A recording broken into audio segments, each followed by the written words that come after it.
நந்தி மேடை. அன்னைக்கு ராத்திரி நாவுக்கரசர் மடாலயத்தோட வாசல்ல உட்காந்து மாமல்லரும் குண்டோதரனும் பேசிட்டு இருந்தாங்க. சாயந்தரமே மழையெல்லாம் நின்று போயிருந்துச்சு.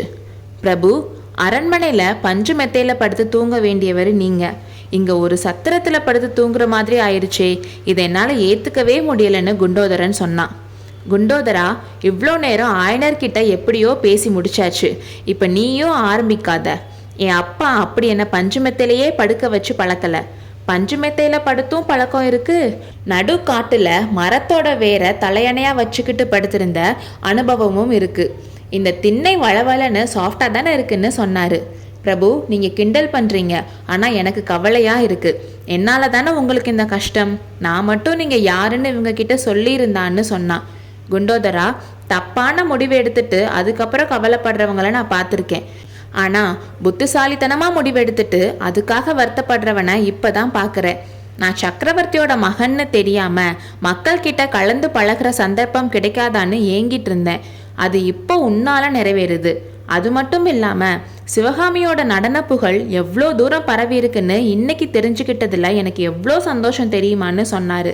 பிரபு, சிவகாமி தேவியோட நடனம் மட்டும் இங்கே வரைக்கும் பரவலை, புள்ளலூர் போர் பற்றியும் இங்கே வரைக்கும் பரவி இருக்குன்னு சொன்னான். நிஜமாவான்னு மாமல்லர் கேட்டாரு. ஆமாம் பிரபு, அந்த சண்டையில குமார சக்கரவர்த்தியோட வீர சாகசம் பத்தியும் இங்க வரைக்கும் பரவி இருக்கு. அதெல்லாம் பத்தி விவரமா சொல்ல சொல்லி கிராம மக்கள் என்கிட்ட கேட்டிருந்தாங்க. அவங்களுக்கு ராத்திரி சொல்றதா சொல்லியிருந்தேன். இப்போ அவங்க எல்லாரும் கோவிலுக்கு வந்திருப்பாங்க. நீங்களும் வரீங்களான்னு குண்டோதரன் கேட்டான். வரேன், ஆனா நீ ஏதாச்சும் பண்ணி என்ன காட்டி கொடுத்துட கூடாதுன்னு மாமல்லர் சொன்னாரு. கோயில் பிரகாரத்தில் இருந்த நந்தி மேடையோட படிக்கட்டில் குண்டோதரனும் மாமல்லரும் உட்கார்ந்துருந்தாங்க.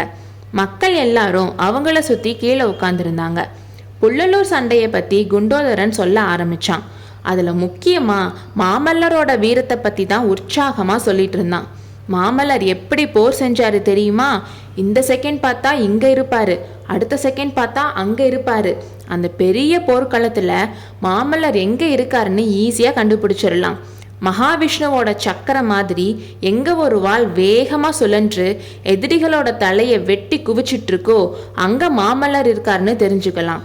அன்னைக்கு மாமல்லரோட வாளில் எமனே வந்து உட்கார்ந்துருந்தாருன்னு சொல்லிட்டு இருந்தான். அபிமன்யு செஞ்ச யுத்தம் மாதிரிலாம் இருக்குன்னு கூட்டத்தில் ஒருத்தர் சொன்னார். அந்த ஊர்லேயும் கொஞ்ச நாளாக மகாபாரத கதை வாசிச்சுட்டு வந்தனால எல்லாரும் அர்ஜுனன் அபிமன்யு ஞாபகமாக இருந்தாங்க. அப்போ குண்டோதரன் சொன்னா, ஆமாம், அன்னைக்கு மாமல்லர் அபிமன்யு மாதிரி தான் போர் செஞ்சாரு. ஆனால் ஒரே ஒரு வித்தியாசம், அபிமன்யு போர்க்களத்தில் இறந்துட்டான். ஆனால் புள்ளலூர் சண்டையில் மாமல்லரோட வாளுக்கு முன்னால் நிற்க முடியாமல் எதிரிகள் ஓட ஆரம்பிச்சிட்டாங்க. எல்லாருக்கும் முன்னாடி ஓட ஆரம்பிச்சவன் கங்க நாட்டு அரசன் துர்விநீதன் தான்னு சொன்னான். துர்விநீதன் எந்த பக்கம் ஓடுனான்னு ஒருத்தர் கேட்டாரு. தெற்கு பக்கம் ஓடி வந்ததா செய்தி. தென்பெண்ணை வரைக்கும் அவனை பின்தொடர்ந்து மாமல்லரும் தளபதி பரஞ்சோதியும் வந்ததா கூட செய்தின்னு சொல்லி குண்டோதரன் மாமல்லரை பார்த்து, ஏன் ஐயா என் கையை கிள்றீங்கன்னு கேட்டான். மாமல்லர் கோபமா பார்த்தாரு. அதுக்குள்ள கூட்டத்தில் இருந்த ஒருத்தர், ஆமா, இதெல்லாம் உனக்கு எப்படிப்பா தெரிஞ்சிச்சு? ஆயனரோட சீடனுக்கு போர்க்களத்தில் என்ன வேலைன்னு கேட்டாரு.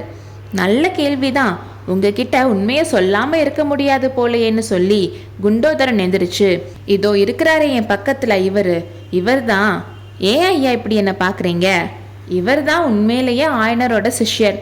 நான் பல்லவ சைன்யத்தை சேர்ந்தவன். துர்விநீதனை துரத்திட்டு வந்தப்போ நானும் வந்தேன். வர வழியில என் குதிரையோட கால் ஒடிஞ்சிருச்சு. அதனால என்னால அவங்கள பின்தொடர்ந்து போக முடியல. அதனால வெள்ளத்துல சிக்கி இவங்க கூட தெப்பத்துல ஏறி உயிர் தப்பிச்சேன்னு சொன்னான். மாமல்லரும் ஒருவேளை இந்த வெள்ளத்துல சிக்கி இருக்கலாமோன்னு ஒருத்தர் சொன்னாரு. அதை நினைச்சா எனக்கு ரொம்ப கவலையா இருக்குன்னு குண்டோதரன் சொன்னான். ஒருவேளை இங்கேயே அவரும் வந்து ஒதுங்கினாலும் ஒதுங்கலாம்னு இன்னொருத்தர் சொன்னாரு. ஒதுங்கினாலும் ஒதுங்கலாம் என்றான் குண்டோதரன். அடுத்த அத்தியாயத்தில் சந்திப்போம்.